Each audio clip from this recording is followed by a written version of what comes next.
Do you find yourself struggling to choose between 2 or 3 deck lists before a given tournament? Or maybe like me and you swerve last minute to a deck that you're not as comfortable on?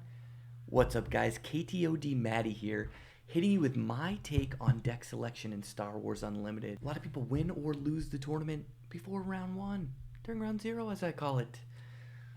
And that is the deck selection process. When selecting a deck in Star Wars Unlimited, you need to decide what your goal is for the tournament. Is your goal to exploit a specific matchup? Is your goal to just give yourself the best chance at winning 50-50s? Are you trying to be off the radar? Or are you just trying to play the best deck? I've identified 4 different types of decks in Star Wars Unlimited that you could be playing. One is the Silver Bullet. Exploits a certain type of matchup in the meta, picks a time when that matchup is prevalent, goes to the end. Spread decks. Spread decks are generally going to be your aggro or mid-rangey decks, but your mileage may vary in the type. But the specific is that they're playing for a certain type of spread. Their matchups are generally between 45 to 60% in a given matchup, and their real goal is to just be able to play the game. The type of decks that this would involve are your, Kira Green or your Blue Han right now. And it's just, good solid deck with a lot of at least 50-50s where it lets you play the game. And those are important for people who feel like they either can leverage their skill or they don't know the certain meta, and so they want to go in with a well-rounded approach. That's a spread deck. The next are OP decks or BDIF, best deck in format. This would be like early set 1 Boba ECL, right? There's a clear number 1 deck, and you're going to play it, and you're going to get used to the mirror match, and you're going to get good at it, and you're going to use the fact that this deck is just better than everything else, and that's going to happen in games. I've never played a game where something hasn't been OP. It just happens. And so at which point, it probably makes the most sense to play the best deck in format or a Silver Bullet deck. More on that later. And finally, there are obscure decks. Obscure decks are kind of like worse spread decks, right? They don't have quite such an advantageous spread, or you don't get to kind of pick your rock, paper, scissors in that regard. But you're really trying to steal points by being kind of out of the box, right? That's your Justin's Space Boba deck, or the early Tarkin deck that kind of people were like, whoa, I didn't realize this was a thing. Maybe like a Thrawn deck, right? Something people aren't used to. So there are these 4 types of decks, and there's different times that you may want to use them. There's no right answer here. It's going to align with your play style, the type of tournament, and your comfort level. And I'm going to go more into that in a second.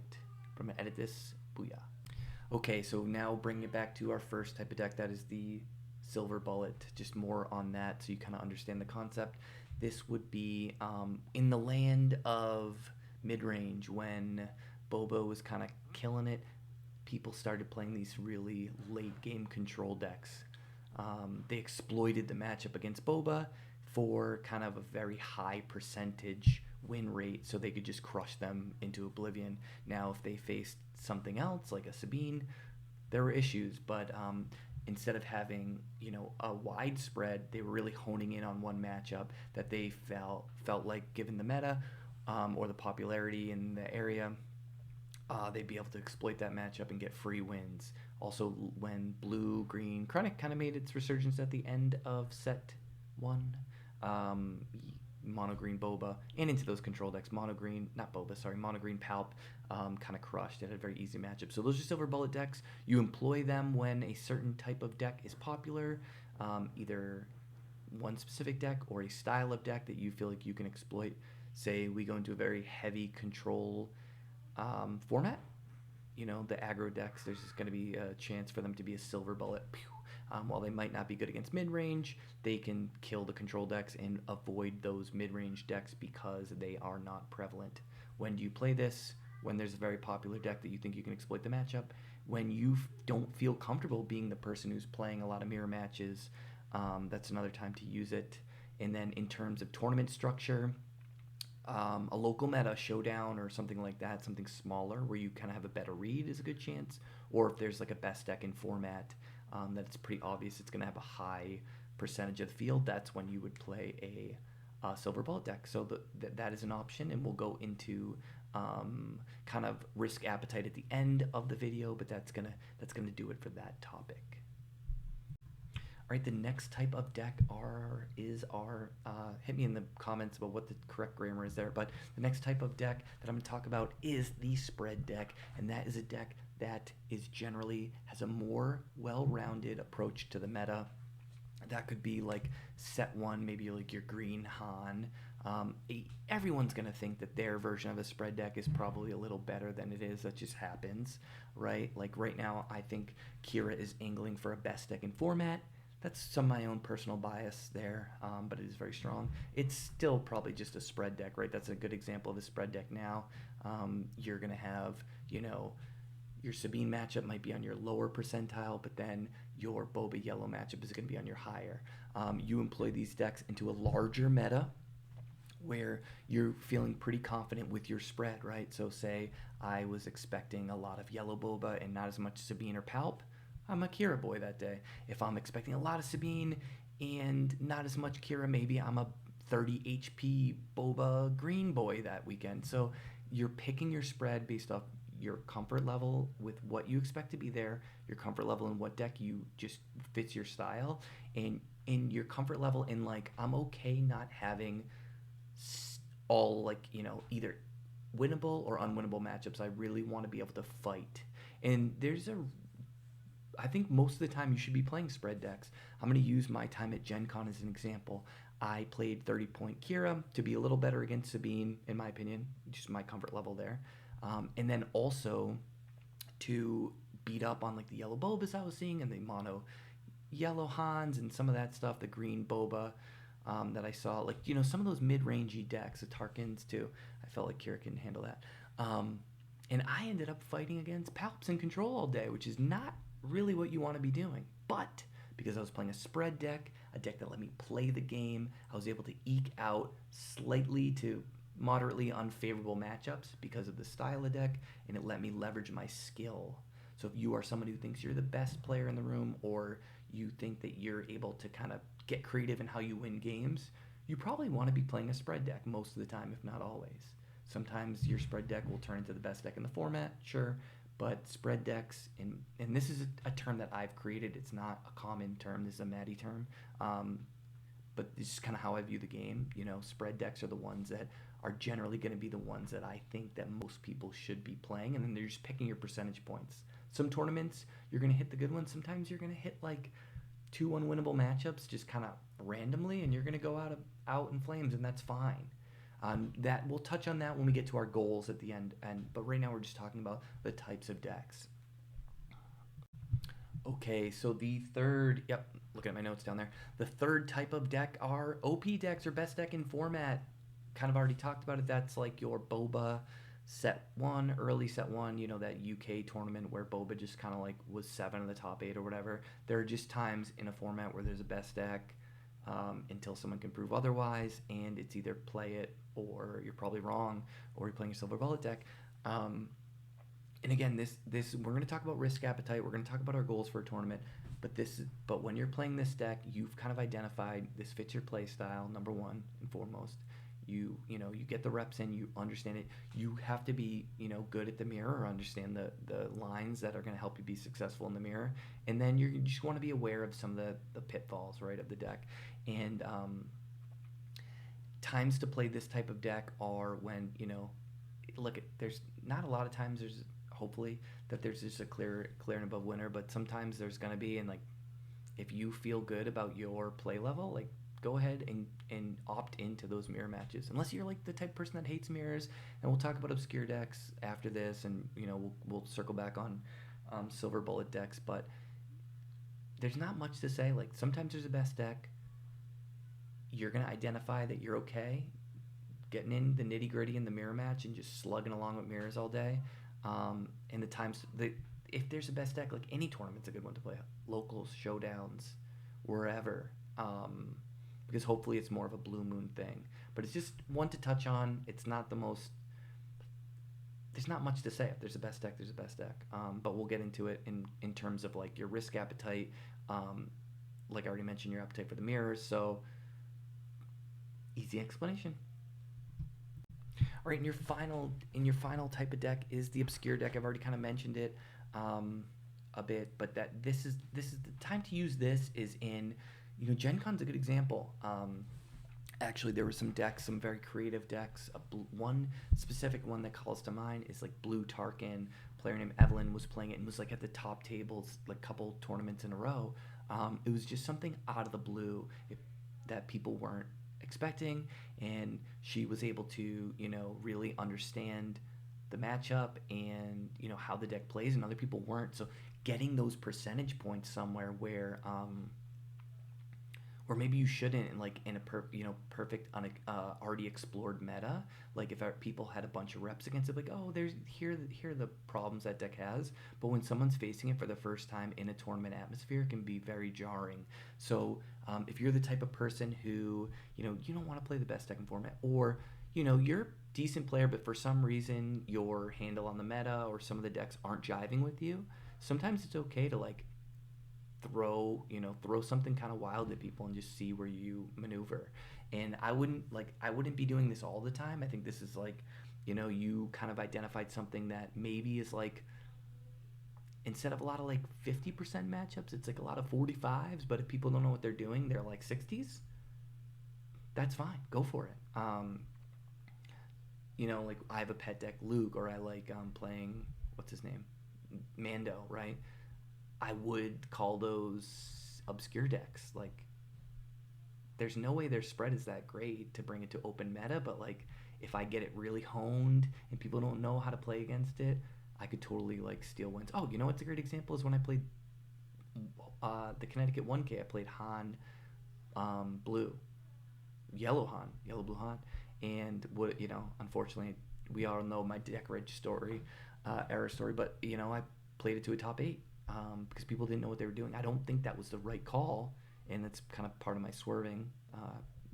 No. But it was an obscure deck, and it was one that I piloted to success there. Okay, so now we've kind of identified the different types and some of the times that you would employ those decks. We're gonna go all the way back. We're gonna talk about before tournament. Before tournament, you need to identify what you're trying to accomplish, what you want your deck to do. So, if I am looking at a local meta, right, and it's like everyone's playing Sabine, okay? I don't want to play the mirror match.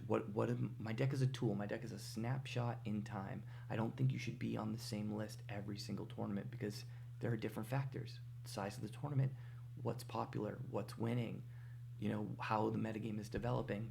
So I show up to this tournament. I'm expecting Sabine. I have options. Do I want to be a spread boy and say, okay, like I know I'm facing a lot of Sabine, but there's going to be other stuff. I'll be like Boba Yellow. I'm opting into a lot of favorable matchups, but knowing that there could be other ones. Or if it's like, I want to be the silver bullet guy today. I'm going to play like mono, blue, restore, anti-aggro, every anti-aggro card I can fit in there. I'm going to be a silver bullet, slightly obscure kind of guy today, and I'm really just going to focus in on one matchup. There's no right answer here. The way that I view tournament seasons is I try to look at a holistic view. I try to look at like a whole season worth of tournaments, right? You're gonna play the spread deck. You're gonna pick the right deck at a certain time, but you're still gonna get unlucky with your matchup. So like, one tournament is not the way to do it. But what you need to do is set a goal, what you're trying to accomplish in that tournament with your deck. And just personal goal, really. And shout out to Troy and his new channel +2. I saw him cover this kind of topic a little bit, of like setting, like personal goals and stuff like that. It was a very well, what's it called? Well, it's a very informative and well organized video. So if you haven't seen that, check it out. But setting these goals for yourself, like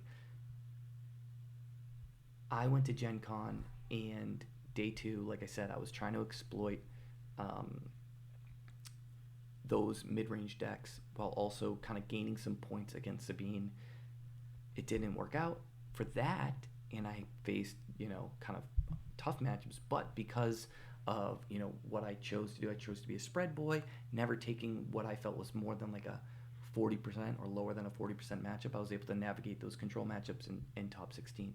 So that's a personal thing for you. Like, if you feel like you don't have an edge in this meta, so you want to get weird, you can be an obscure boy that day. Just know that like if the matchups don't kind of fall your way, you could just flame out, and that's fine. Like look at the whole tournament. If you're playing obscure decks every time and always flaming out, okay, that's when you say, I think my approach to this season was wrong.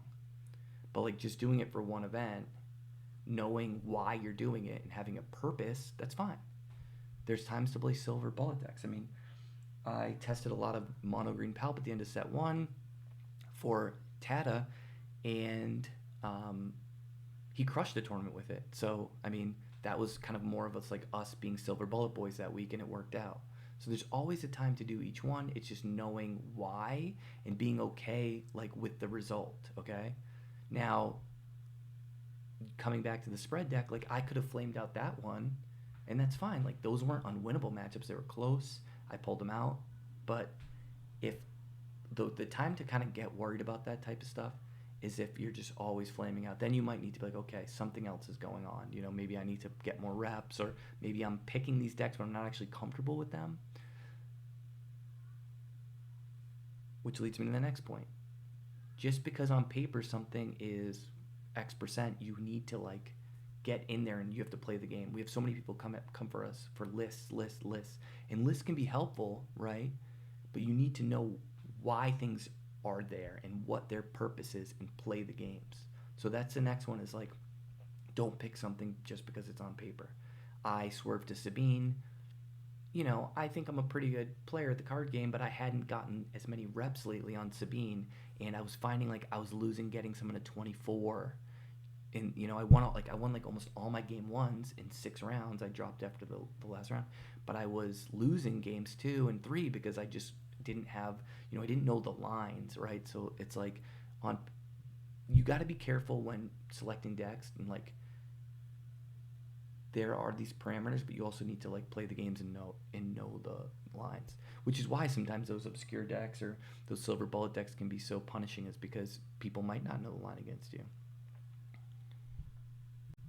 All right, so I've talked about, the types of decks, when to employ them, how to choose your own risk appetite.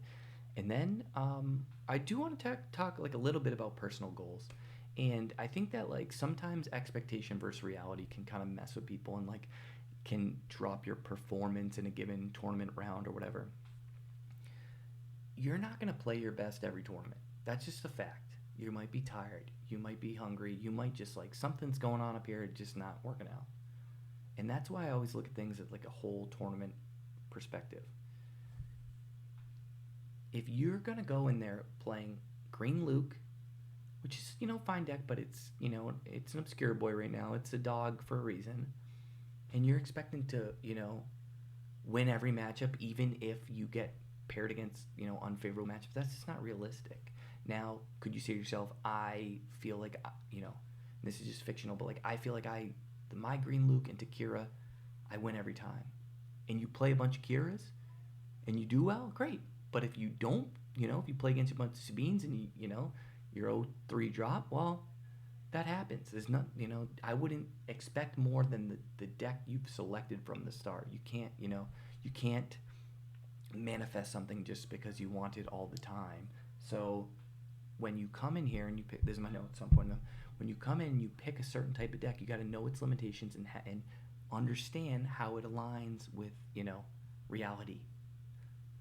And I think that's something that's going to make you have a lot more joy in playing the game, is like, oh, this tournament I 0-2'd because I got unlucky on my matchup selection, or I 0-2'd because, I didn't play well, whatever it is, that stuff happens. But I think, no one is like infallible here. We're all going to have, certain tournaments that don't work out no matter what the deck is. So, deck selection, while it's very important, isn't, there's just going to be times where things happen and you don't have a great tournament, and that's fine. Remember that when you're talking to other people who have bad tournaments, though. You know what I'm talking about. All right. So that's pretty much it for my take on deck selection. I'd love to hear in the comments, what kind of decks do you like to play? Are you an obscure boy? What is your obscure deck? Do you think there's a silver bullet deck in the meta right now? Hit me in the comments. Or what do you think? What deck do you think has the best spread right now? My take on it is that that's Kira. But I'd love to hear what your guys' take on what is the best spread deck to be playing right now. Could be Han Blue.